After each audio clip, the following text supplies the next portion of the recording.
Kallumpuram Christian cooperative ഫെലോഷിപ്പിന്റെ 20ാം കുടുംബസംഗമവും ലഹരി വിരുദ്ധ ബോധവൽക്കരണ ക്ലാസും നടന്നു. കല്ലുംപുറത്ത് കഴിഞ്ഞ 2 പതിറ്റാണ്ടായി ആത്മീയതയും സഹജീവനവും ആധാരമാക്കി രൂപീകരിച്ച കല്ലുംപുറം ക്രിസ്ത്യൻ കോപ്പറേറ്റീവ് ഫെലോഷിപ്പിന്റെ 20ാം കുടുംബസംഗമം അംഗങ്ങളുടെ പങ്കാളിത്തം കൊണ്ട് ശ്രദ്ധേയമായി.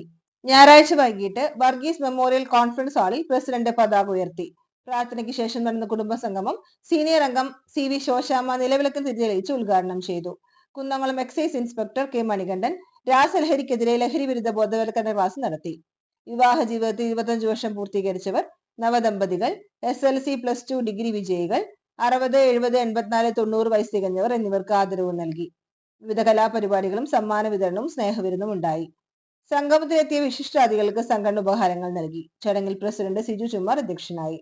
ചാലിശ്ശേരി യാക്കോബായ സുറിയാനി പള്ളി വികാരി ഫാദർ ബിജു മൂങ്ങാങ്ങുന്നിൽ, കടവല്ലൂർ മർത്തോമ പള്ളി വികാരി father Linu George, Kallumpuram saint George പള്ളി വികാരി ഫാദർ അഫ്രേ മന്തിക്കാടൻ, സംഘടനാംഗങ്ങളായ father Varghese Vazhappally, relief convener Jose Vaidyar എന്നിവർ സംസാരിച്ചു. സെക്രട്ടറി റണ്ണി ചെറുവത്തൂർ സ്വാഗതവും ട്രഷറർ ബിജു താരികുട്ടി നന്ദിയും പറഞ്ഞു.